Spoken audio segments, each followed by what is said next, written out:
Pencil কিনবেন আজকে, fibre ক্যাস্টলের HB pencil নেবেন, আর একটা খাতা কিনবেন। খাতা কিনে বাসায় যাবেন, গিয়ে একটা বক্স আঁকাবেন, সেই বক্সটা HTML CSS দিয়ে তৈরি করবেন, তার ভেতরে রং করবেন, তার বর্ডার দিবেন, তারপরে আজকে যেভাবে ডিজাইন দেখাচ্ছি সেভাবে লেআউট বলা হয় এদেরকে, লেআউট করবেন, চেষ্টা করবেন এভাবে ডিজাইন করতে। তো চেষ্টা করলেই পারবেন। আরো কিছু উপায় আছে বলে দেব। আপনারা কম্পিউটারের ভেতরেও এরকম এই পেইন্টের মাধ্যমে আঁকতে পারেন। তো আজকে আমরা যে কাজটা করব,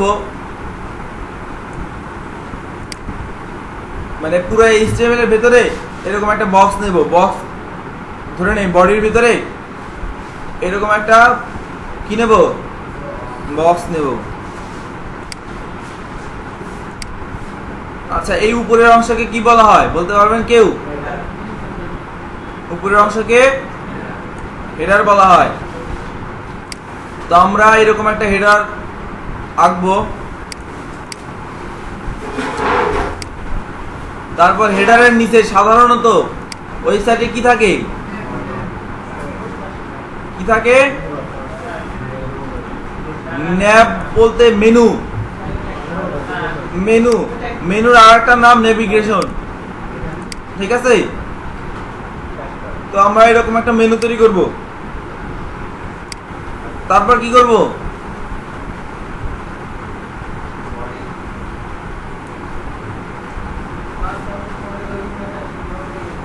এইরকম একটা, এটাকে কি বলা হয় বলেন তো? বডি বলা হয়। আচ্ছা ঠিক আছে, এরকম একটা বডি আঁকবো। তারপরে ওয়েব পেজের সবচেয়ে নিচে কি থাকে? ফুটার। আমাদের শরীরে সবচেয়ে নিচে কি থাকে? সেই ওয়েবসাইটে পা আঁকাবো। তাহলে এখানে কয়টা অংশ হলো?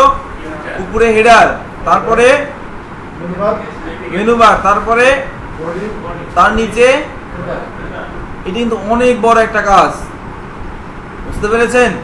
তা আমি তো চিন্তা করতেছি আজকে অর্ধেক সময় আপনাদের এই কাজটা শেষ করে দিয়ে আপনাদের দ্বারা একদম আউটপুট নিয়ে নেব, তারপরে সেই শর্টকাট রাস্তায় নেমে পড়বো সবাই। এখন চিন্তা করতে, আপনার তো গতকাল আপনারা তো বাসায় গিয়ে ওরকম প্র্যাকটিস করেননি, তাহলে ওই বিষয়গুলো ভালো করে বুঝতে পারেননি। এখন এই কাজটা নিয়ে আপনাদের শুরু করতে আমার ভালো লাগতেছে। তারপরেও এখন কি করার উপায় নেই, আমার কাজ তো আমাকে করতে হবে। ঠিক আছে, তাহলে চলেন শুরু করি এই কাজটা। আমরা কিভাবে ওয়েব পেজে রূপান্তর করতে পারি, অথবা ওয়েবসাইটে আমাদের ওয়েব পেজে সেই HTML ভাষা এবং CSS ভাষা দিয়ে এইভাবে ওয়েব পেজ ডিজাইন করতে পারি। তো আমরা এর মধ্যে একটা ব্যানার, অর্থাৎ এই উপরে যে আমাদের হেডার আছে,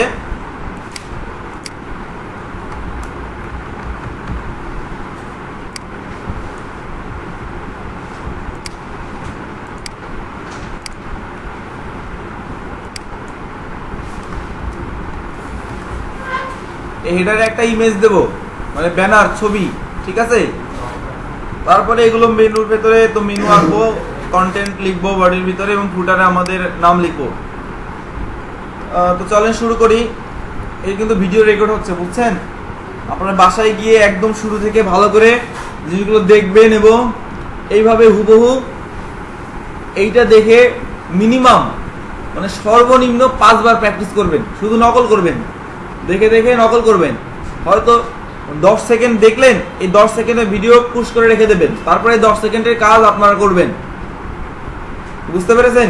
এইভাবে দেখে 5 বার আপনারা এই কাজটাই হুবহু নকল করবেন। তারপরে চেষ্টা করবেন 6ষ্ঠ বার যে কি দেখি আমি একা একা পারি কিনা, যে জায়গায় ঠেকবেন সে জায়গায় আবার দেখে নেবেন। এইভাবে আসলে শিখতে হয়। সর্বপ্রথম আমরা যে কাজটা করব, ডেস্কটপে একটা ফোল্ডার নেব, ফোল্ডারের নাম দেব ডে। আজকে কতদিন, কততম? তৃতীয় দিন, ডে 3। আচ্ছা, এই ডে 3 ফোল্ডারের ভেতরে আমরা আরেকটা ফোল্ডার নেব, ঠিক আছে? এই ফোল্ডারের নাম দেব ওয়েবসাইট কি দেবো? তাহলে সর্বপ্রথম আমরা ডেস্কটপে একটা ফোল্ডার নিলাম ডে 3। এই ডে 3 ফোল্ডারের ভেতরে আরো একটা ফোল্ডার নিলাম, এই ফোল্ডারের নাম দিলাম ওয়েবসাইট। এখন আমরা যে কাজটা করব একদম সিম্পল, সহজভাবে, যত সহজভাবে আমরা শিখবো প্রথমে তত সহজভাবে বুঝতে পারবো। সহজভাবে যখন আমরা বুঝতে পারবো এবং আমাদের ব্রেন যখন বলবে আচ্ছা এই কাজ যদি এইভাবে করা হয় তাহলে হয়তো বা এরকম হবে, এইটা যখন আপনার ব্রেনটা আর কি নিজে নিজেই আইডিয়া জেনারেট করবে তখন আপনি কঠিনে চলে যাবেন। এর আগে কঠিনে আসলে যাওয়া উচিত না। তো ওই ওয়েবসাইট একটা ফোল্ডারের ভেতরে আমরা 2টা পেজ নেব, ঠিক আছে? তো আমরা ম্যানুয়ালি পেজ দিয়ে নেই সহজভাবে। রাইট বাটন ক্লিক করে, আচ্ছা আপনাদের বাসার সকলের কম্পিউটারে কি মানে কোনো একটা ফাইল তৈরি করার পরে ওই ফাইলের এক্সটেনশন সহ শো করে একদম শেষের নাম সহ? সবারই হয় না। আচ্ছা যদি সবার না হয় তাহলে এই মেথড, এই পদ্ধতি বাদ, আমরা নোটপ্যাডের মাধ্যমে পেজ তৈরি করব, তাহলে সমস্যা হবে না।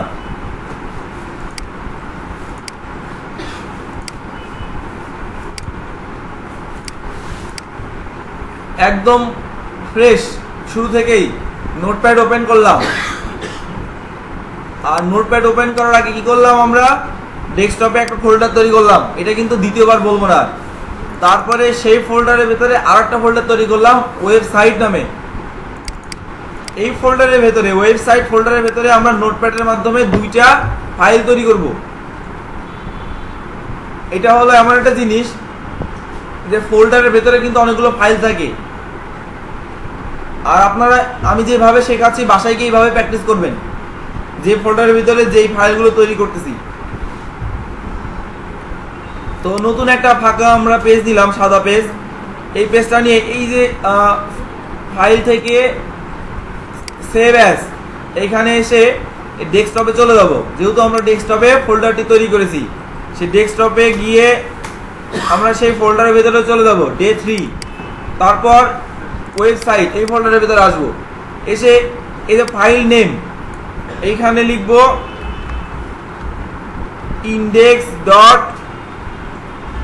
index.html, লিখে সেভ দেব। একটা পেজ তৈরি হয়ে গেল আমাদের, কি নামে? index.html নামে। এখন আমরা আরেকটা মানে সাদা পেজ নেব এবং এই পেজটার নামে যে নামে সেভ করব সেটা হলো কি বলেন তো? style.css। যেহেতু একটি স্টাইল ফাইল সেহেতু আমরা স্টাইলে আপাতত ব্যবহার করব, পরে যখন আমরা ভালোভাবে শিখে যাব তখন যে কোনো নামে সেভ করব, যে কোনো নামে পেজ তৈরি করব। তো আমরা দ্বিতীয় ফাইলটি তৈরি করলাম style.css, অবশ্যই ডট দিতে ভুলবেন না এবং সিএসএস পরবর্তীতে লিখতে হবে, দিয়ে আমরা সেভ দেব। দেখেন এই ওয়েবসাইট ফোল্ডারের ভেতরে 2টা কি হয়েছে ফাইল তৈরি হয়ে গেছে, একটা হলো এইচটিএমএল ফাইল আর একটা সিএসএস ফাইল। এখন আমাদের যে কাজ, এই এইচটিএমএল পেজের ভেতরে এটাতে একটা পেজ হয়ে গেছে। এই এইচটিএমএল পেজের ভেতরে আমরা এখন কি লিখবো বলেন তো? এইচটিএমএল ভাষা লিখতে হবে। তারপরে সিএসএস ফাইলের ভিতরে কি লিখবো? এক্সটার্নাল সিএসএস, ঠিক আছে? তো ঠিক আছে, তাহলে চলেন শুরু করে দেই। আপনারা প্রথমে এই কাজগুলো দেখেন, সাথে সাথে করতে হলে কি হবে, হয়তো আমি যে জিনিসটা বোঝাবো ওই সময় আপনি কিবোর্ডে টাইপ করবেন, ওই শব্দটা শুনতে পাবেন না, কারণ আমাদের ব্রেন একসাথে 2-3 মানে একাধিক কাজ করতে পারে না। কারণ আবার এর উপরে একটা কথা আছে, আপনি শুনতেছেন কান দিয়ে আবার লিখতেছেন হাত দিয়ে, যখন আপনি হাত দিয়ে লিখবেন কান তখন বন্ধ থাকবে, এরকম একটা অবস্থা। তাহলে একটু ভালো করে সবাইকে মনোযোগ দিয়ে দেখি। আমাদের উদ্দেশ্য কি, যে এরকম একটা লেআউট তৈরি করা, ওই পেজ তৈরি করা, ওই সাইটে তৈরি করব অনেকগুলো, যখন পেজ তৈরি করব একটা পেজের সাথে আরেকটা পেজের লিঙ্ক করে দেব, তখন কয়েকটা পেজ হয়ে যাবে, ওয়েবসাইটে পরিণত হয়ে যাবে। সর্বপ্রথম আমাদের যে কাজটা করতে হবে সেটা হলো পুরো ওয়েব পেজের জন্য একটা এইচটিএমএল স্ট্রাকচার নিতে হবে। এইচটিএমএল স্ট্রাকচারের জন্য আমরা জেন কোডের মাধ্যমে শিখেছিলাম যে যদি আমরা এইচটিএমএল ক্লোন 5 লিখে কন্ট্রোল ই প্রেস করি তাহলে পুরো একটা এইচটিএমএল স্ট্রাকচার আমাকে দিয়ে দেবে। তো এর ভেতরে আমাদের এখন লিখতে এতগুলো লেখার সময় আর লাগলো না। এখন স্যার আবার বলেন,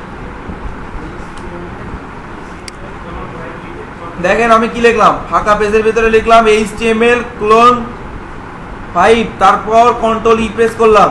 আর আমি কিন্তু স্যার বলে নিছি আপনাদের যে আমি এখন যে কাজগুলো মানে করছি সেই কাজগুলো আপনারা করবেন না, আপনাদের তো সময় দেব। এবং যেহেতু আপনারা বিগিনার অবস্থায় আছেন, এই কয়েকটা লাইন আপনাদেরকে হাতে লিখতে হবে। যখন আপনি শিখে যাবেন তারপর আপনি অটোমেটিক এই ধরনের সহজ হয়ে আপনি অবলম্বন করেন, সমস্যা নাই।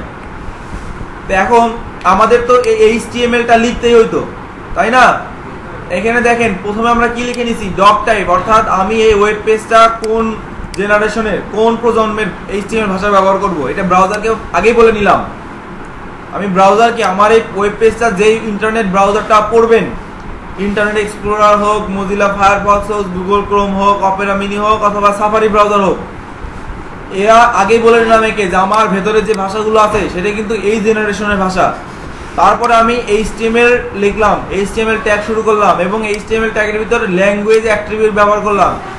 এই ভাষাটা আমি ব্যবহার করছি, সেটা ভাষাটা কোন ভাষা লিখছি, ইংরেজি ভাষা। ইংরেজি ভাষার ইউনাইটেড স্টেট ফরম্যাটে, ব্রিটিশ না, মানে ইংলিশ কিন্তু কয়েক দেশের ইংরেজি আছে, আমেরিকান আছে, ইউনাইটেড কিংডমের আছে, ব্রিটিশ, ইন্ডিয়ান ইংরেজিও আছে, একেবারে ইংলিশ পাশে ইন্ডিয়া এরকমও আছে, তার কানাডিয়ানও আছে, তারপর কি আছে স্প্যানিশের ইংলিশ আলাদা আছে। এই জন্য আমাকে উল্লেখ করে দিতে হবে ইংলিশ আমি ইউএস ফরম্যাটে লিখতেছি।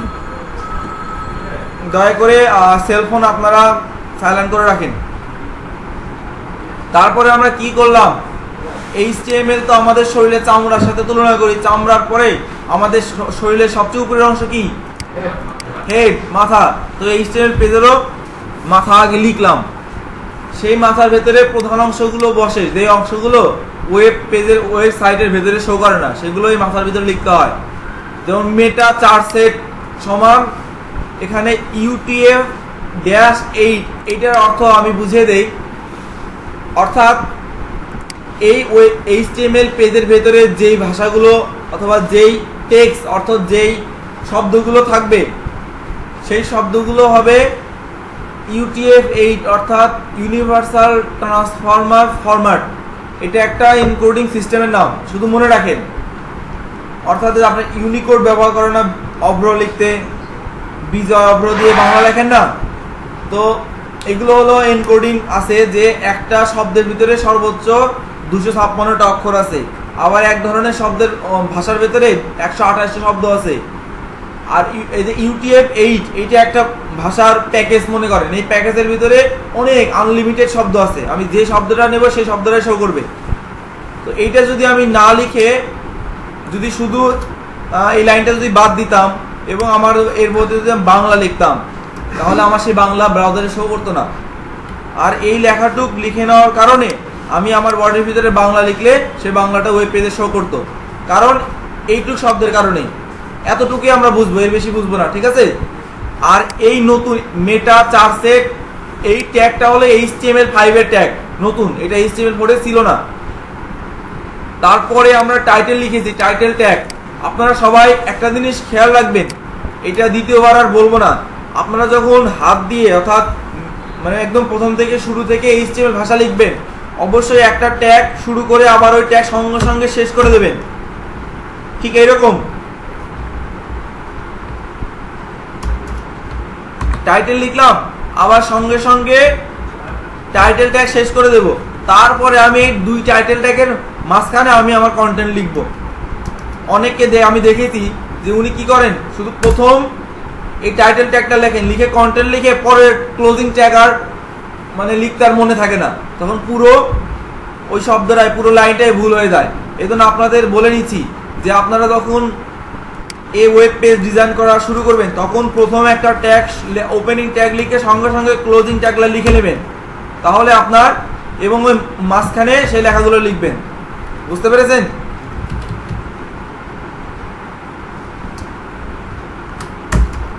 আচ্ছা, এখন এই টাইটেল ট্যাগের মাঝখানে, ওপেনিং ট্যাগ এবং ক্লোজিং ট্যাগের মাঝখানে আমরা যে শব্দটা লিখবো সেটা কোথায় শো করবে? ব্রাউজারের একদম উপরে।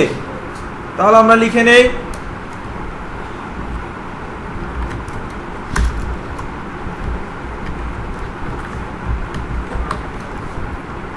ওয়েবসাইটের, আমি টাইটেল দিলাম ফার্স্ট ওয়েবসাইট, ঠিক আছে। তারপর নিচে একটা এন্টার দিলাম। এন্টার দিয়ে আমাদের এখন কি করতে হবে? আমরা সিএসএস ব্যবহার করছি, তাই না? এই সিএসএসটা কি প্যাটার্নের, অর্থাৎ কি ধরনের? ইন্টারনাল না এক্সটার্নাল?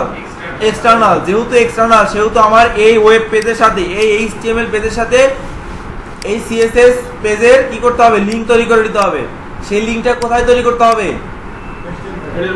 এই হেডের ভেতরে। হেডের ভেতরে লিংক ট্যাগের মাধ্যমে আমার এই যে এই পেজটার সাথে সংযুক্ত করে দিতে হবে। এর জন্য আমরা কি লিখব? লিংক ট্যাগ শুরু করবো লেখা। আজকে ম্যানুয়ালি লিখবো। আপনি একটু ভালো করে মনোযোগ দিয়ে দেখেন। প্রথমে আমরা কি নিলাম? এটা কি বলে? লেস দ্যান অথবা লেফট অ্যাঙ্গেল। লেফট অ্যাঙ্গেল লিখে আমরা সঙ্গে সঙ্গে এই ট্যাগটা ক্লোজও করে দেব, ঠিক আছে। তারপর এটাকে স্পেস দেব, দিয়ে আমরা এখান থেকে শুরু করে দেব একদম লেস দ্যানের শুরু থেকেই। কি লিখলাম? লিংক। যেহেতু আমরা লিংক করছি, এই লিংকের জন্য লিংক ট্যাগ ইউজ করব। লিংকের পরে আমরা কি লিখব বলেন তো? রিলেশন, অর্থাৎ ওই স্টাইল শিটের সাথে এই এইচটিএমএল পেজের কি ধরনের সম্পর্ক থাকবে, ঠিক আছে। তাহলে রিলেশন লিখতে লিখব কি? আরইএল দিয়ে সমান ডাবল কোটেশন। ডাবল কোটেশনের ভিতরে কি লিখব? এই সম্পর্কের নাম। কি জাতীয় সম্পর্ক? রিলেশনটা কি বলেন তো? Style sheet. STYLESHEET। এটা কিন্তু বানান ভুল লিখলে হবে না, আগেই বলে দিচ্ছি। এখন রিলেশন লেখা শেষ। এখন আমাকে বলে দিতে হবে এই লিংকের মাধ্যমে যে এই তার দিয়ে, এই যোগাযোগের রাস্তা দিয়ে যে রিলেশনটা আছে সেই রিলেশনটা কোন ধরনের হবে, এর ভিতর দিয়ে কোন ধরনের শব্দ আসা যাওয়া করবে। এই জন্য আমাকে কি লিখতে হবে? অ্যাট্রিবিউট। কি অ্যাট্রিবিউট? টাইপ। এখন এই সম্পর্ক টাইপটা লিখে দিতে হবে যে ওই সিএসএস এর ভেতরে এই ধরনের ভাষা শব্দ থাকতে পারে, এই ধরনের শব্দ থাকতে পারে, এই শব্দগুলো এই রাস্তা দিয়ে আসা যাওয়া করবে, এটা আমাকে বলে দিতে হবে। তাহলে কি ধরনের শব্দ আসা যাওয়া করবে? টেক্সট অথবা সিএসএস। এই ধরনের এই দুই শব্দ, টেক্সটও আসতে পারে, সিএসএস শব্দ আসতে পারে এই রাস্তা দিয়ে, ঠিক আছে। এটা আমাদেরকে লিখে দিতে হবে। এখন আমাদের সর্বশেষ কি লিখে দিতে হবে? যে ওই সিএসএস ফাইলটা কোথায় আছে, হ্যাঁ, কোন জায়গা থেকে আসবে সেটা লিখে দিতে। আগে তো সম্পর্ক, তারপর কি ধরনের সম্পর্ক হবে, তারপর লিখে দেবো কোথা থেকে আসবে। আপনারা কি বুঝতে পারতেছেন? এখন এই সম্পর্ক তৈরি করতে কি লিখতে হবে? কোন অ্যাট্রিবিউট ব্যবহার করতে হবে? এই তো HREF, তারপর সমান চিহ্ন, তারপর কি? Double quotation. এখন আমি লিখে দেবো এই ফাইলটা কোথা থেকে আসবে সেই লোকেশন এই ডাবল কোটেশনের ভিতরে লিখতে হবে। স্যার কিছু বললেন? আচ্ছা, এখন আমি সম্পর্কের এই লিঙ্কটা লিখলাম। এখন ওই লিঙ্কের মধ্যে কি লিখতে হবে? ইউআরএল, অর্থাৎ সে ফাইলটার নাম। আমি কি নামে সেভ করেছি? File style.css। বাস, শেষ। লিঙ্ক তৈরি করা, লিঙ্ক তৈরি করা শেষ। আচ্ছা, আমি যে লিঙ্ক তৈরি করাটা আপনাদেরকে শেখালাম আজকে, হয়তো দুই একজন বলেছেন যে আমাদের লিঙ্কটা আবার বুঝাই দেন। উনি কি বুঝতে পারছেন? আপনি কি বুঝতে পারছেন? আচ্ছা, এটা সহজ বাংলা ভাষা, এর চেয়ে সহজ আর হয়তো বা নাই, থাকতেও পারে আবার। তারপরেও আপনি আমার মতো, আমি চেষ্টা করলাম। আমার লিঙ্কও তৈরি করা হয়ে গেল। এখন আমার কি কাজ? কাজটা হলো HTML আগে কোড লেখা, তারপরে সেই কোডকে CSS দিয়ে এভাবে রূপান্তর করা, ঠিক আছে। আচ্ছা, আপনি মনোযোগ দিয়ে দেখবেন। এখন আমাদের HTML এর কোন ট্যাগের ভিতরে লিখলে ব্রাউজারে শো করবে বলেন তো? বডির ভিতরে সব সময় এটা মনে রাখবেন যে বডি ট্যাগের ভেতরে আমাদের সব সময় কোড লিখতে হবে, তাহলে সেই শব্দগুলো ব্রাউজারে শো করবে। আচ্ছা, এখন তার আগে বলে নেই আমরা বডির ভিতরে যেই ট্যাগ ব্যবহার করব, স্যার কিন্তু সকালবেলা দেখিয়েছেন টেবিল ব্যবহার করে একটা লেআউট তৈরি করে। তো আপনাদেরকে যে ট্যাগটা শেখাবো সেটা হলো ডিভ, অর্থাৎ ডিভিশন ট্যাগ। ঠিক আছে, ডিভিশন ট্যাগের ভিতরে কাজ করলে খুব সহজ হয়। আমাদের বাংলাদেশে আছে না, কয়টা ডিভিশন আছে? 7টা ডিভিশন। বাংলাদেশকে প্রথমে কয়টা ডিভিশনে ভাগ করা হয়েছে? 7টা ডিভিশনে ভাগ করা হয়েছে। তারপরে সেই ডিভিশনকে আবার কি দিয়ে ভাগ করা হয়েছে? ডিস্ট্রিক্ট দিয়ে, তাই না? এক একটা ডিভিশনকে তাদের মানে বড় আকার অনুযায়ী হয়তোবা 7টা 10টা 15টা এভাবে ভাগ করা হয়েছে। ডিভিশনকে আবার ডিস্ট্রিক্ট দিয়ে ভাগ করা হয়েছে। ঠিক তেমনি আমরা পুরো বডিকে ডিভিশন দিয়ে ভাগ করে দেবো, একটা ডিভিশন দিয়ে ভাগ করে দেবো, সেই ডিভিশনের ভেতরে আরো কয়েকটা ডিভিশন নিয়ে ভাগ করে দেবো। ঠিক আছে, এতে আলাদা আলাদা ফাইলে যে আমাদের এখানে আছে না, যে পুরো একটা ডিভিশন বাংলাদেশ ধরে নিলাম, পুরো ওয়েব পেজটা কি বাংলাদেশ, তার ভিতরে এইটা একটা জেলা, এইটা একটা ডিভিশন, উপরের হেডার একটা ডিভিশন, তারপরে যে মেনুর জন্য যে আমরা দিয়েছি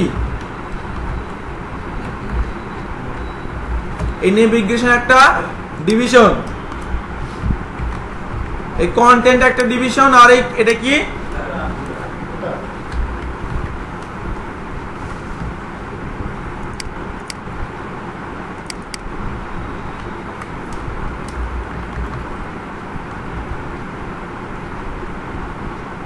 ফুটার একটা ডিভিশন। তো আমাদেরকে প্রথমে তাহলে বডির ভিতরে কি নিতে হবে? একটা ডিভিশন নিতে হবে। তারপরে সেই ডিভিশনের ভেতরে আরো কয়টা ডিভিশন নেব? 1টা 2টা 3টা 4টা ডিভিশন। তাহলে 4টা ডিভিশন আগে নিয়ে নেই। আপনারা যারা জেন কোড ব্যবহার করবেন তারা এই শব্দটা লিখবেন DIV, এটাকে বলা হয় ডিভিশনের শর্ট নেম। ঠিক আছে, তারপর আমি গুণন চিহ্নের জন্য স্টার চিহ্ন, তারপরে 4টা ডিভিশন নেব, এর জন্য 4। তবে এটা লেখার আগে আমরা যেহেতু কি করতেছি, একটা ডিভিশন আগে ফুল নিতেই হবে, এই জন্য আগে একটা ডিভিশন নিয়ে নেই। ডিভিশন নেওয়া শেষ, এবার এই ডিভিশনের ভেতরে আমি আরো 4টা ডিভিশন নেব। একটু লক্ষ্য করবেন, ডিভিশন গুণন 4, 4টা ডিভিশন হয়ে গেছে।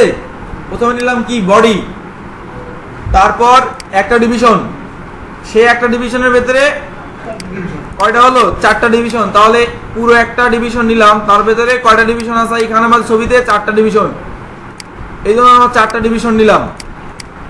এখন আমরা যে কাজটা করব সেটা হলো এই ডিভিশনের আগে এখানে একটা নাম দিয়ে দেই। এটা হলো হেডার ডিভিশন, তারপরে এটা হলো মেনু ডিভিশন, এই ডিভিশনের নাম কন্টেন্ট, তারপরে ডিভিশনের নাম ফুটার। এখন যদি আমরা আমাদের HTML এই পেজটা ভিউ করি তাহলে কি দেখতে পাবো? শুধু এই লেখাগুলো দেখতে পাবো। কিন্তু দেখে আসি, দেখা যাচ্ছে লেখাগুলো। আচ্ছা, তো আমরা এখন কি করব? এই লেখাগুলোকে আমরা এখন CSS দিয়ে সাজাবো, ঠিক এইরকম। আচ্ছা, তো আমাদের এইরকম করতে হলে আমাদের যে কাজটা সর্বপ্রথম করে নিতে হবে, যে এই ডিভিশনগুলোকে আমাদের সিলেক্ট করে নিতে হবে। ঠিক আছে, কি করতে হবে? সিলেক্ট করে নিতে হবে CSS। এই জন্য আমরা ডিভিশনগুলোকে সিলেক্ট করতে হলে এখানে তো ডিভিশন সবগুলো ট্যাগের নামে কি ডিভ ট্যাগ অথবা ডিভিশন ট্যাগ। এখন আমি যদি CSS এ শুধু ডিভিশন লিখি তাহলে তো সবগুলো ডিভিশনকে সিলেক্ট করবে, তাই না? আর আমি যদি আলাদা আলাদা ডিভিশনকে আলাদা আলাদা ভাবে মেপে বড় বিভিন্ন আকার দিতে চাই তাহলে ডিভিশনের ভেতরে কি নিতে হবে? সিলেক্টর নিতে হবে। কি নিতে হবে? সিলেক্টর। তারপরে সেই কোন সিলেক্টরকে আমি কত জায়গা দেব সেটা আমি CSS এর মাধ্যমে নির্ধারণ করে দেব। তাহলে আমরা প্রথমে যে ডিভিশনটাকে নিলাম সেই ডিভিশনকে একটা নাম দিলাম, একটা ক্লাস দিলাম সিলেক্টর, নিয়ে এই ডিভিশনকে নাম দিলাম র্যাপার। র্যাপার বলতে বোঝায় আবরণ। কি বোঝায়? আপনারা যখন কোনো অনুষ্ঠানে আপনাকে কেউ দাওয়াত দেয়, আপনারা গিফট হ্যাম্পার নিয়ে যান না, সেই গিফটে কি দেন? র্যাপার দিয়ে কি করে দেন? মুড়িয়ে দেন না, সুন্দর সুন্দর র্যাপার দিয়ে। এই জন্য পুরো ডিভিশনগুলোকে আমাদের সবগুলো জেলাকে আমি কি করলাম? একটা র্যাপার দিয়ে আগে সবগুলো ডিস্ট্রিক্টে একটা র্যাপার, মানে বাংলাদেশ সীমানা দিয়ে কি করলাম? এটা ঘেরাও করে দিলাম। তারপরে ডিভিশনকে আমরা নাম দিলাম, কি দেব বলেন? উত্তরবঙ্গের রাজশাহী দেব। আচ্ছা,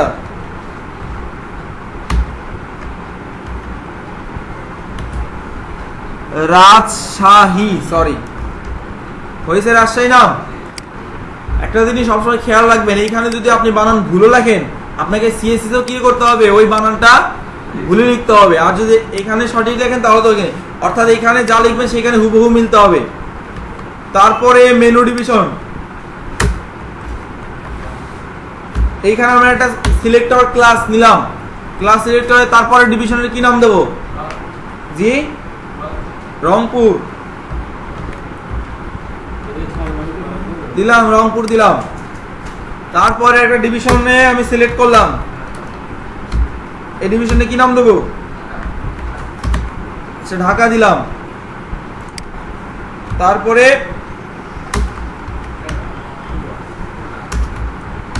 এরপর একটা ডিভিশন কি দেব? খুলনা,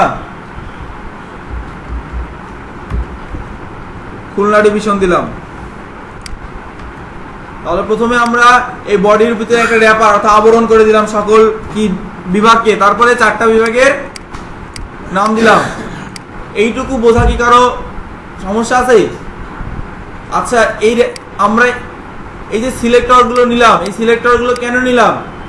সিএসএস এর মাধ্যমে এই ডিভিশনগুলোকে আলাদা আলাদাভাবে আলাদা আলাদা ভাগ করে দেবো, যে এই রাজশাহী ডিভিশনে এতটুকু জায়গা হবে, রংপুর ডিভিশনে এতটুকু জায়গা হবে, এর কালার হবে এত, এর ভিতর থাকবেই। ঠিক আছে, এইবার আমরা আমাদের কাজ হলো সিএসএস এ চলে যাওয়া। এখান থেকে আমরা বিভিন্ন ডিভিশন সিলেক্ট করব এবং এখানে এই ডিভিশন অনুযায়ী, ও স্যার ভুলে গেছেন, আচ্ছা আবার করি। এটা হলো আমরা দুইটা ট্যাবকে যদি আলাদা ভিউ করে নিতে চাই, যেই ট্যাবকে আমরা সরাবো সেই ট্যাবের উপরে রাইট বাটন ক্লিক করব, সেই ট্যাবের একদম উপরে, তারপরে নিচে একদম নিচের দিকে মুভ টু আদার ভিউ। আবার যদি ওইভাবে আগের অবস্থায় নিতে চাই, ঠিক ওই ট্যাবের উপরে রাইট বাটন ক্লিক করে ওই ঠিক ওইভাবে মুভ টু আদার ভিউ। আচ্ছা, তো এখন আমরা যে কাজটি করব, স্যার এবার সবাই একটু মনোযোগ দিয়ে দেখেন। আপনাদের ক্লাসে কি মানে বুঝতে সমস্যা হচ্ছে? আমার কথা কি বুঝতে সমস্যা হচ্ছে? অবশ্যই। পরিসরে আপনাদেরকে একটা ওয়েব পেজ ডিজাইন করে দেখানো, একটা ছোট আকারে, কেন? যেন আপনারা এই ছোট কাজটুকু সবাই করতে পারে। ঠিক আছে, আর এখন যদি আমি বড় আকারে পরিসরে করে দিই, হয়তো অনেকের কাজটা বুঝতে কঠিন হবে, আর সে ভয় হয়তো প্র্যাকটিস করবেন না। এই জন্য প্রথমে একদম শুরু থেকে আমি ছোট একটা লেআউট তৈরি করে দিচ্ছি, এই লেআউটটা সবাই যেন তৈরি করতে পারে। আচ্ছা, এখন আমাদেরকে সিএসএস এ কি করে নিতে হবে? এই প্রত্যেকটা সিলেক্টরের জন্য আমাদেরকে এখানে লিখে নিতে হবে। তো তার আগে আপনারা এই জিনিসটা মনে রাখবেন, প্রত্যেকটা জায়গার কি থাকে, সীমানা থাকে না? আপনারা তো অনেকে হয়তো জমি জমা আছে, জমি জমা কি থাকে? ক্ষেতের ভিতরে কি বলে আপনাদের লোকাল ভাষায়? আইল বলে। আচ্ছা, আবার যখন আপনাদের বাসার কি থাকে? বাউন্ডারি আমরা বলি। তো ঠিক তেমনি এইখানে প্রত্যেকটা ডিভিশনেরই বাউন্ডারি আছে। আপনি যদি লেখেন অটোমেটিক্যালি এর বাউন্ডারি তৈরি হয়ে যায়। এই বাউন্ডারি যেন না থাকে, এই জন্য আমাদের সিএসএস দিয়ে এদের বাউন্ডারি আগে শূন্য করে দিতে হবে। ঠিক আছে, একে বলা হয় CSS reset code, reset format. এই জন্য যা লিখতে হবে সিএসএস এর একদম শুরুতে স্টার চিহ্ন লিখতে হবে। ঠিক আছে, তারপর ব্র্যাকেট, এরপর লিখতে হবে, স্যার এটা কিন্তু রেকর্ড আছে, আপনারা দয়া করে মনোযোগ দিয়ে জাস্ট দেখেন। তারপর আমাদের তো বাউন্ডারি একটাই, আইলো একটা, চারপাশে হোক আবার কি আছে এর সীমানা বাউন্ডারি সেটা একটা, কিন্তু এই এইচটিএমএল এবং সিএসএস এর ক্ষেত্রে সিএসএস এর ক্ষেত্রে একটা যে কোনো মানে অবজেক্টের যে কোনো বিষয়ের বাউন্ডারি থেকে দুইটা, কয়টা? দুটো। একটা হলো তার বাউন্ডারির বাইরের অংশ এবং একটা হলো তার বাউন্ডারির ভেতরের অংশ।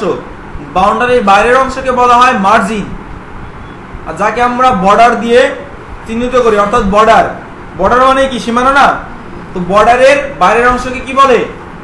মার্জিন। বর্ডারের বাইরের অংশকে কি বলে? মার্জিন। আর বর্ডারের ভেতরের অংশকে বলা হয় প্যাডিং। বর্ডারের ভেতরের অংশকে কি বলা হয়? প্যাডিং, এই জিনিসটা আপনারা ভুলবেন না।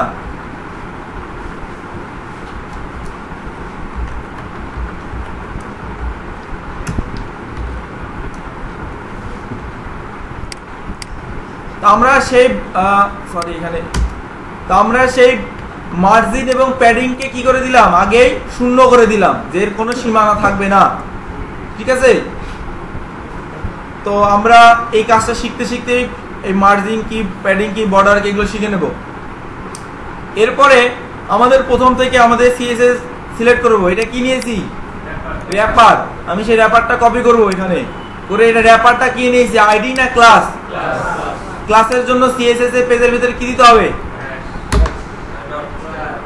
ক্লাসের পরিবর্তে কি দিতে হবে, ডট, এবং তারপরে ক্লাসের নাম, তারপরে সেকেন্ড ব্র্যাকেট। এর পরবর্তী ক্লাস কি নিয়েছি আমরা, রাজশাহী। পরবর্তী আমরা যেই ক্লাসটা নিয়েছি সেই ক্লাসের নামটা আমি কপি করব। আমি দুইটা ভিউ কেন নিলাম জানেন, পাশাপাশি যে এখান থেকে দেখে কপি করে এখানে সরাসরি বসাই দেব, এটা খুব সহজ হয়। এখন এখানে একটা ক্লাস ছিলাম, ক্লাসের পরিবর্তে কি দেব, ডট, তারপরে ক্লাসের নাম পেস্ট করে দেব এবং ব্র্যাকেট দিয়ে দেব। তারপরে ডিভিশনের নাম কি নিয়েছি, রংপুর। রংপুর কি ক্লাস না আইডি? একটু মুখে মুখে বললে ভালো হয়। তারপরে কি নিয়েছি, একটা ঢাকা নামে ক্লাস নিয়েছি।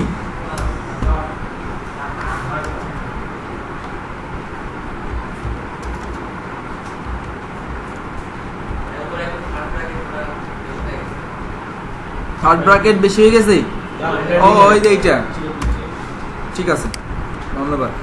তারপরে আমরা কি ডিভিশন নিয়েছি, খুলনা। আমাদের সিএসএস ক্লাসগুলো নেওয়া শেষ। এইবার আমরা এই ক্লাসগুলো নিয়ে কাজ করব। প্রথমে আমি ব্র্যাকেটটা নিচে নামাই নিলাম, এই ব্র্যাকেটের ভেতরে লিখতে হবে। এখন এটা হলো র্যাপার, অর্থাৎ পুরো কি এই ডিভিশনের আবরণ। এখন আমাকে একটা আগে নির্দিষ্ট একটা আবরণ দিয়ে দিতে হবে, ঠিক আছে। এখন আবরণটা দেওয়ার জন্য যে সিএসএস ক্লাস মানে প্রপার্টি ব্যবহার করতে হবে, সেটা হলো কি, দৈর্ঘ্য প্রস্থ বাংলাতে বলে, আর ইংরেজিতে কি বলে, ওয়াইড এন্ড হাইট। উইডথ নিলাম, উইডথটা মূলত কি, প্রস্থ। একটা আদর্শ ওয়েবসাইটের মোটামুটি, এটা তো আপনার যেটা করা হচ্ছে সেটা হলো ম্যানুয়াল, মানে হাত দিয়ে। কিন্তু আপনারা যখন এইচটিএমএল সিএসএস শিখে যাবেন, মোটামুটি দুই একটা টেমপ্লেট তৈরি করতে পারবেন। এবং যদি আপনারা আগাতে চান, তাহলে আমি এখন বর্তমানে একটা কথা বলবো, শুনতে রাজি আছেন? ইচ্ছা হয়? এর পরবর্তীতে ওয়েব ডিজাইন শিখে গেলে কেউ আর এইচটিএমএল সিএসএস এইভাবে আর কেউ ডিজাইন করবেন না আপনারা, কারণ আমরা এইভাবে আর কেউ করে না। বর্তমানে রেসপন্সিভ ডিজাইনের যুগ। রেসপন্সিভ অর্থ হলো যে কোনো ডিসপ্লে, যে কোনো রেজুলেশন, এই বড় ডিসপ্লে, ছোট ডিসপ্লে, মোবাইল, এর সাথে অটোমেটিক অ্যাডজাস্ট হয়ে সাইটটা কমপ্লিট এসে যায়, মানে ওই ডিসপ্লের মতো হয়ে যায়, সেটাকে বলে রেসপন্সিভ। আর এই রেসপন্সিভ ডিজাইন যদি আপনি হাত দিয়ে ম্যানুয়াল করতে চান, অনেক কষ্ট। আর এর জন্য রেসপন্সিভ ডিজাইন করার জন্য অনেক ফ্রেমওয়ার্ক চলে আসছে, মানে লাইব্রেরি ফ্রেম। একটা লাইব্রেরিতে অনেক প্রকার, সব প্রকার বই থাকে না, যেটা ইচ্ছে সেরে নেবেন ওরকম। এর মধ্যে সবচেয়ে জনপ্রিয় লাইব্রেরি হলো আপনার ফ্রেমওয়ার্ক হলো টুইটার বুটস্ট্র্যাপ। এটা খুবই সহজ, এইখানে শুধু সিএসএস থাকে, আপনি যেটা চাবেন সেই টুইটার বুটস্ট্র্যাপ, ওই সিএসএস গুলো লিখলে ওরকম সাইট হয়ে যাবে। টুইটার বুটস্ট্র্যাপ, টুইটার যে ওয়েবসাইট, মানে যেই ভাষা দিয়ে লেখা, পুরোপুরি ওই টুইটার ওয়েবসাইটই তার সোর্স কোডগুলো দিয়ে দিয়েছে। অনেকে বুটস্ট্র্যাপ নামে চেনে, বর্তমানে বুটস্ট্র্যাপ 3, হ্যাঁ, ওই বুটস্ট্র্যাপ দিয়ে এখন সবাই সাইট ডিজাইন করে, বুটস্ট্র্যাপ 3 দিয়ে। এবং ওইটা রেসপন্সিবল, যত বড় ডিসপ্লেতে নিয়ে যান এবং যত ছোট ডিসপ্লেতে নিয়ে যান, সেই ডিসপ্লের আকারে সাইট হয়ে যায়। যত ছোট করবেন তত সাইট ছোট হয়ে যায় অটোমেটিক্যালি, ছবি সহ, কন্টেন্ট সহ সব। যত টেনে লম্বা করবেন তত বড় হয়ে যায় অটোমেটিক্যালি। তো ওইখানে হাইট উইডথ এভাবে দিতে হয় না, অটোমেটিক অ্যাডজাস্টে হাইট উইডথ নিয়ে নেয়। ওখানে হলো গ্রিড সিস্টেমে শুধু ই করে দেওয়া হয়, তো ওইটা বলবো না। তো এটা হলো যে আমাদেরকে যখন আমরা হাত দিয়ে ম্যানুয়াল এইভাবে ডিজাইন করব, এর জন্য আমাদের যে কাজটা করে নিতে হবে, যে নির্দিষ্ট একটা কি তো উইডথ দিতে হবে। উইডথ আদর্শ নির্দিষ্ট উইডথ হলো 960 পিক্সেল। তারপরে একটা কি দিতে হবে, হাইট।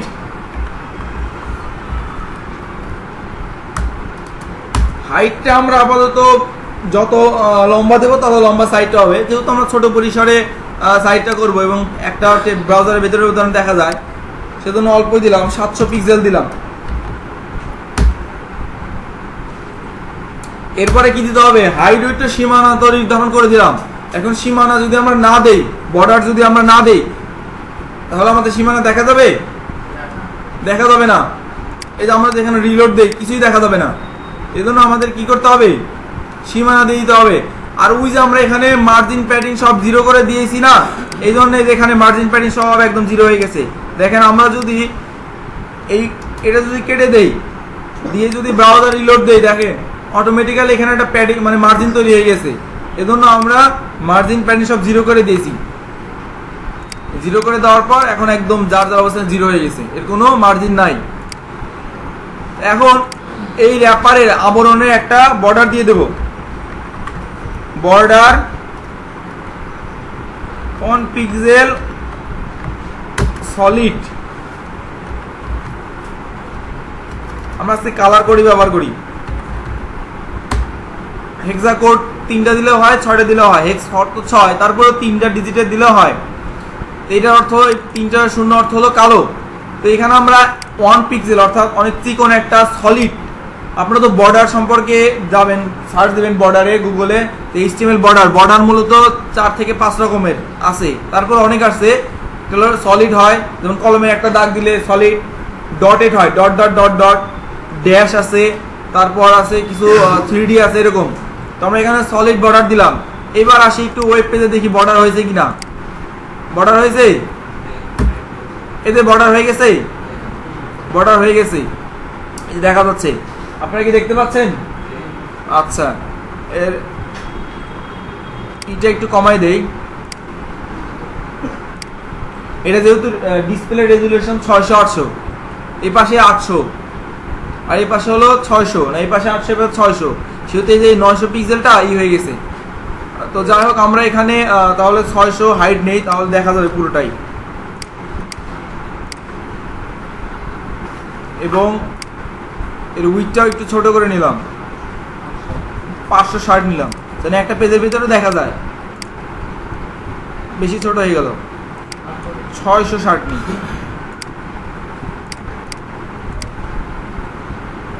ঠিক আছে,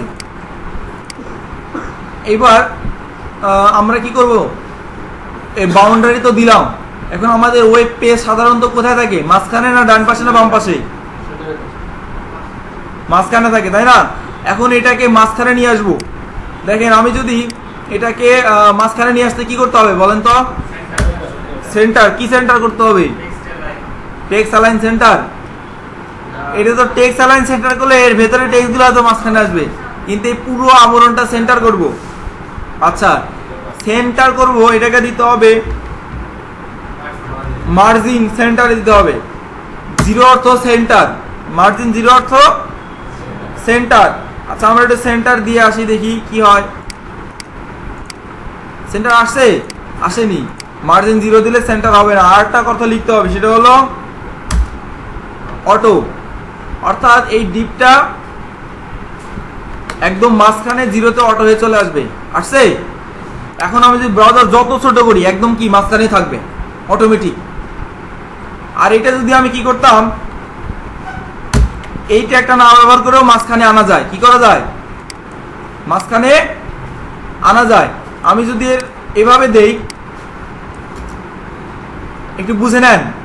এটা বর্তমানে আছে হলো সেভ দেই, কি আছে বাম পাশে আছে না?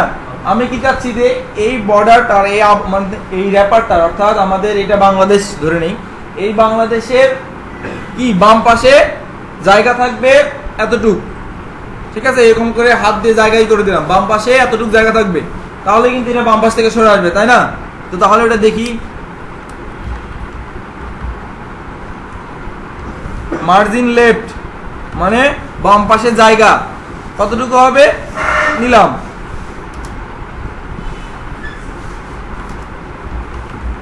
120 পিক্সেল জায়গা বাম পাশে হবে। আসছে 120 পিক্সেল জায়গা ছেড়ে দিছে, এভাবে কিন্তু মাঝখানে আনা যায়। কিন্তু সমস্যা কি, এই যে আমি যে ছোট করলাম, কোথায় চলে গেল? একদম কোণায় চলে গেল। কিন্তু আমার তো দরকার মাঝখানে, তাই না? এই সমস্যার সমাধান করতে আমাদের কি করতে হবে, এখানে মার্জিন লিখতে হবে, শুধু মার্জিন 0, তারপরে অটো। এই কাজটা যদি আমরা করি তাহলে অটোমেটিক্যালি মার্জিন মাঝখানে এসে বসে পড়বে। এই পাশে যতটুকু জায়গা, বাম পাশে যতটুকু জায়গা, ডান পাশেও ততটুকু। তারপরে আমরা যদি ছোট করি তাও মাঝখানে থাকতেছে অটোমেটিক। আপনারা কি বুঝতে পারছেন? অনেকের মনোযোগ নাই যে এই পুরো বাংলাদেশের এই বাংলাদেশটাকে আমরা যেই কোনো জায়গায় নিয়ে যাচ্ছি তার মাঝখানে আনতে, পাশে ডান পাশে এবং বাম পাশে যেন সমান জায়গা থাকে। আচ্ছা, এইবার দ্বিতীয় আমাদের যে কাজটা হবে সেটা হলো, আমরা আমাদের সবসময় মনে রাখবো ডিজাইন করার সময় যে আমি পুরো সীমানাকে দৈর্ঘ্য এবং প্রস্থ হাইট উইডথ কত নিয়েছি। যখন আমরা এর হাইটটাকে ভাগ করব, মানে হাইটটাকে তো আমাদের ভাগ করতে হবে, তাই না? উইডথটাতেও পরে ভাগ করা, উইডথ একটু জটিল বিষয়। আগে হাইটটাকে ভাগ করবো, আমি কত টোটাল হাইট নিয়েছি সেটা আগে মাথায় রাখবো, ঠিক আছে? আমরা টোটাল হাইট নিয়েছি কত?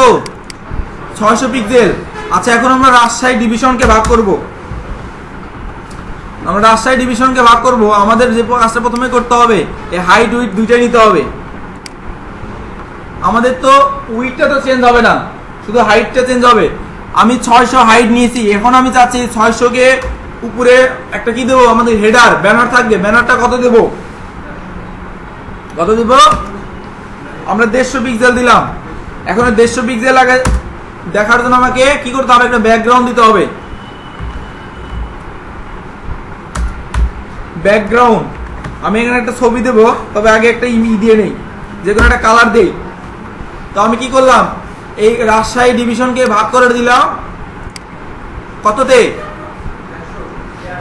150 পিক্সেল। বুঝতে পারতেছেন আপনারা? বুঝতে যাচ্ছে? পুরো হাইটটা আমরা নিয়েছি হলো 600 পিক্সেল, পুরো উপর থেকে নিচ পর্যন্ত 600। এর মধ্যে আমরা রাজশাহী ডিভিশনকে দিয়ে দিলাম 150 পিক্সেল, মানে 150 বিঘা বলি না, আমি ডিসিমাল করে এতটুকু জায়গায় রাজশাহী ডিভিশনকে দিয়ে দিলাম। কিন্তু এর প্রশস্ত একই, এবং ওই জায়গাটার কালার করে দিলাম লাল। এইবার আসি রংপুর।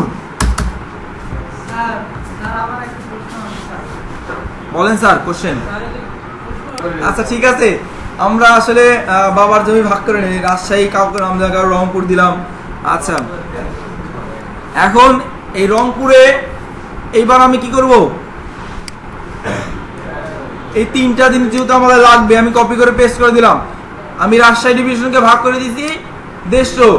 এবার রংপুরকে আমরা যেহেতু কি দিয়েছি, মেনু দিয়েছি, রংপুরকে যেহেতু মেনু দিয়েছি, রংপুরকে আপাতত আমরা হাইটের আওতায় রাখবো না। আমি রংপুর নিয়ে আমরা পরে কাজ করব। এখন আসি ঢাকা। বললাম তো একটু জমি নিয়ে ঝামেলা করতেছে, তো ওকে পরে দেবো, ঠিক আছে? আচ্ছা, এবার হলো কন্টেন্ট। ঢাকা ঢাকা হলো সবচেয়ে বড় জায়গা লাগবে, কারণ রাজধানী, একে বড় না দিলে খবর করে দেবে। আচ্ছা, এখন তাহলে আমাদেরকে হাইটের মধ্যে থেকে 600-র মধ্যে 150 চলে গেছে, ঠিক আছে? বাকি থাকলো কত? 450। তাহলে আমরা একে 400 দিয়ে দিলাম। 300, ঠিক আছে, আমরা 350 দিয়ে দেই। এবং ব্যাকগ্রাউন্ডের কালার আমরা এটাকে কি দেব? গ্রে কালার দিলাম। পরে আমরা সুন্দর কালার, মানে কালার থেকে চুজ করে দিয়ে দিব। এবার দেখি কি জমি, মানে কন্টেন্টের জায়গা হয়ে গেছে। আচ্ছা, এরপরে নিচে কি থাকলো? ফুটার। ফুটারে আছে হলো খুলনা, একদম মানে দক্ষিণবঙ্গের জায়গা। তো এইখানে আমরা বাদ বাকি কতটুকু জায়গা থাকে? বাদ বাকি থাকতেছে 100, 300 আর 150, কত হলো? 500 আর 100। এর ভিতরে একে আমি দিলাম 50। আর ওই যে রংপুর যে বেশি বার্গেনিং করতেছিল, একেই কম দেব। এবার ব্যাকগ্রাউন্ড কালারটা একটু চেঞ্জ করে দেই। এটা ব্যাকগ্রাউন্ড কি দিব, ব্ল্যাক দিয়ে দেই, ব্ল্যাকের কোড ইউজ করি।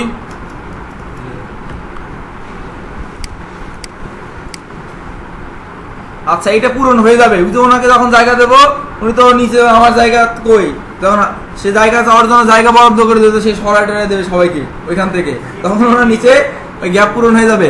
আচ্ছা মোটামুটি একটা লেআউটে তো আসছে তাই না, ডিজাইন কি হচ্ছে, এইভাবেই ডিজাইন করতে হয়। আচ্ছা এইবার আমাদের যে কাজটা, আমরা এবার উপর থেকে প্রথমে এখানে একটা ব্যানার দেব, তারপর নিচে মেনু তৈরি করব। মেনু তৈরি করাটা ভালো করে বুঝতে হবে। তারপর কন্টেন্টের ভিতরে আমরা টাইটেল দেবো, প্যারাগ্রাফ লিখবো, কিছু লিস্ট তৈরি করে করলাম। তারপর নিচে আমরা ফুটারে লিখবো যে আমি কে এই সাইটটা তৈরি করলো, তার একটা নাম থাকতে হবে না, এত কষ্ট করে সাইটটা আমি তৈরি করলাম, ঠিক আছে, কোন কোম্পানি সাইট, এটা লিখে দিব। তাহলে উপরে হেডারে যাই। এখন আমাদের মোটামুটি একটা বেসিক ডিজাইন শেষ। এটুকু কি বুঝতে পেরেছেন আপনারা? এটা হলো HTML এবং এই ডিজাইন দিয়ে CSS দিয়ে আমরা ডেকোরেশন করতেছি, সাজাচ্ছি, ভাগ ভাগ করে দিচ্ছি। আচ্ছা আমরা এবার কাজ করবো রাজশাহীকে নিয়ে। রাজশাহী এখানে ব্যাকগ্রাউন্ডে আছে না, ব্যাকগ্রাউন্ডে একটা ইমেজ নেব। তাহলে আমরা সরাসরি ব্যাকগ্রাউন্ড এখানে ইমেজ ইনসার্ট করতে পারি। ইমেজ ইনসার্ট করতে হলে কি করতে হবে, URL লিখতে হবে। URL লিখে ফার্স্ট ব্র্যাকেট দিতে হবে, তারপরে ডাবল কোটেশন লিখতে হবে। সেই ডাবল কোটেশনের ভিতরে ইমেজটা কোথায় থেকে আসবে সেই লিঙ্কটা লিখে দিতে হবে। তো আমরা ইমেজ এখানে এই কম্পিউটারে এখান থেকে যে কোনো একটা ইমেজ নেই,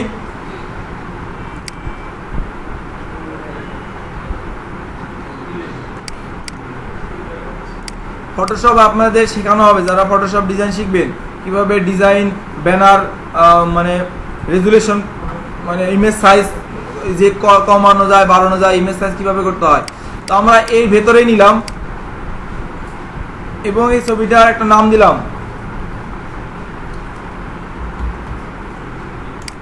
pic.jpg। এখানে আমরা লিখে দেব pic.jpg। ইমেজটার সাইজ কিন্তু অনেক বড়, কত, এখানে নিচে 1024x768 পিক্সেল। তারপরেও যত বড় ছবি থাক না কেন, আমি এর সীমানা ভাগ করে দিচ্ছি কত, 600 প্রশস্ত হবে এবং এর উচ্চতা হবে মাত্র 150 পিক্সেল। ইনি এই অবস্থাতেই থাকবেন। দেখি রিলোড দেই, আসছে ছবির অংশটুকু আসছে, এই যে উপরের এই উপরের অংশটুকু আসছে, বুঝতে পেরেছেন? আচ্ছা তাহলে ছবি আমাদের হেডার তো হয়ে গেছে। এখানে আমরা যে কোনো জিনিস ফটোশপের মাধ্যমে লিখে এখানে আপলোড করে দিতে পারি। ওইটুক ব্যানার, এই সাইজের ব্যানার বানালাম, ব্যানার কিভাবে বানায় সেটা ফটোশপে অথবা আপনাদের দেখানো হবে। তারপরে একটা ব্যানারের ভেতরে একটা লোগো তৈরি, এখানে লোগো আঁকবো, তারপরে এখানে কিছু লেখা লিখবো, এখানে পারলে ফোন নাম্বার দিয়ে দেবো, দিয়ে এইটুক সাইজের ব্যানার এখানে আপলোড করে দেবো, তার কোনো ঝামেলা নাই। পুরা ছবিটার রেজুলেশন অনেক বড়, ঠিক আছে, এর জন্য আমি এই কিন্তু বর্ডার যা দিয়ে দিয়েছি সেটাই। আর পুরা জি হ্যাঁ ফোল্ডারের ভিতরে রাখতে হবে। আর পুরো ছবিটা দিতে হলে আমাকে ফটোশপের মাধ্যমে এডিট করে নিতে হবে। এছাড়া আমরা যদি ওই ছবিটা পুরো এভাবে নিতে যাই তাহলে আমাকে HTML এর ভেতরে ছবিটা নিতে হবে, নিয়ে এখান থেকে বর্ডার হাইটটা উচ্চতা করলে এরকম ওয়াইড হয়ে যাবে, ঠিক আছে। আচ্ছা এইবার আমাদের দ্বিতীয় যে কাজটা, রংপুরে আমরা কি মেনু তৈরি করার পালা। মেনু তৈরি করার জন্য আমাদেরকে এই HTML পেজে আসতে হবে। এবার এই পেজটাকে আমরা ভেতরের দিকে নিয়ে গেলাম, একটু বোঝার বিষয়। এই মেনুর ভিতরে আমরা এখন মেনু তৈরি করব। আপনারা ন্যাভ ট্যাগ ব্যবহার শিখেছেন না, নাম শুনেছেন তো? ন্যাভ, ন্যাভ অর্থ কি, নেভিগেশন। ন্যাভ হলো HTML5 এর একটা ট্যাগ। এটা আগে এই ন্যাভ ট্যাগ ব্যবহার হতো না, এটা হলো নতুন HTML5 ভার্সনের একটা ট্যাগ। তো আমরা ন্যাভ ট্যাগের জন্য ন্যাভ ট্যাগ লিখলাম। এরপর এর ভেতরে এবার মেনু লিখব। আমরা মেনু তৈরি করার জন্য কি কি আপনার ট্যাগ শিখেছিলাম, মেনু অথবা লিস্ট এরকম। আচ্ছা অর্ডার লিস্ট, আনঅর্ডার লিস্ট। এই অর্ডার লিস্ট আনঅর্ডার লিস্ট দিয়ে আগে মেনু তৈরি করা হতো আগের জামানায়। এখন আর এই জামানায় এই অর্ডার লিস্ট আনঅর্ডার লিস্ট ব্যবহার করা হয় না মেনু তৈরি করার জন্য। এই জন্য HTML5 এসে নেভিগেশনের জন্য আলাদা একটা ট্যাগই দিয়ে দিছে, যে এই ট্যাগ ব্যবহার করে মেনু তৈরি করবেন। কারণ ওই ট্যাগগুলো দিয়ে ওই যে ওই গোল গোল যে সার্কেল, রেডিও বাটন, ওটাকে উঠে দেওয়ার একটা ঝামেলা ছিল, লিস্ট স্টাইল না, তারপরে আবার আপনার ফ্লোট লেফট অনেক কিছু ঝামেলা। তো এগুলোর কোনো ঝামেলা নাই, যদি আমি শুধু এইখানে 4টা কি নিলাম, লিঙ্ক নিলাম, একটা দিলাম হোম, আরেকটা দিলাম কি গ্যালারি, তারপর অ্যাবাউট, তারপর কন্ট্যাক্ট, এই 4টা কি নিলাম, নেভিগেশন নিলাম। প্রথমে কি লিঙ্ক, শুধু লিঙ্কের ট্যাগ ব্যবহার করলাম, ঠিক আছে। আপাতত হ্যাশ চিহ্ন দিলাম লিঙ্কের মধ্যে, হ্যাশ চিহ্নকে বলা হয় ডামি লিঙ্ক, মানে যে লিঙ্ক কোনো কাজ করবে না, মৃত লিঙ্ক। তো এইবার একটু ব্রাউজারে দেখে আসি যে কি অবস্থা হলো। চলে আসছে, সুন্দর। কি হয়েছে, অটোমেটিক্যালি মানে ভার্টিক্যালি হরিজন্টালি বসে গেছে, আর এইভাবে বসে গেছে। এইবার আমাদেরকে ওই মেনুটাকে ডিজাইন করতে হবে। আচ্ছা, এবার এটা কি ট্যাগের ভেতরে আছে, ন্যাপ ট্যাগ। ন্যাপ ট্যাগটা কার ভিতরে আছে, রংপুরের ভিতরে আছে ন্যাপ, ঠিক আছে। এইভাবে আমরা এখন সহজভাবে, কঠিন না, খুব সহজভাবে এই মেনুটা দেখব। তার আগে আমরা যেহেতু রংপুরের নিচে আছে ন্যাপ, আমরা লিখলাম। এখন আমরা কি সিলেক্ট করব, এখানে ন্যাপকে কোনো ক্লাস কিংবা আইডি দিয়েছে কি,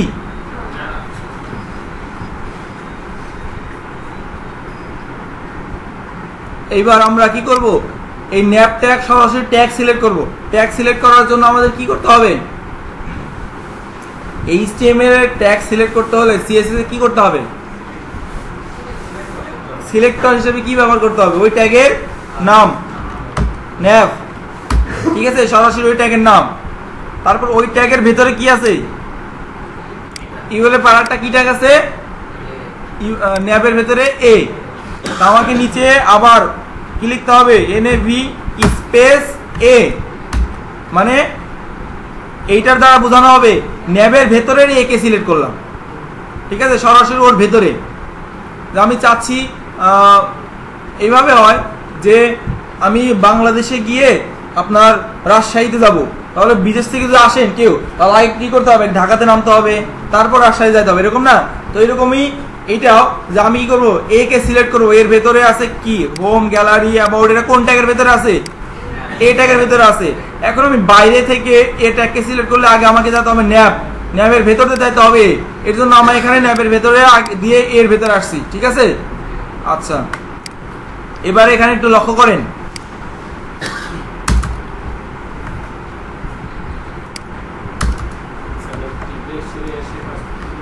টিবেক সেরে এসে কাজ করবো। আচ্ছা ঠিক আছে, অবশ্যই।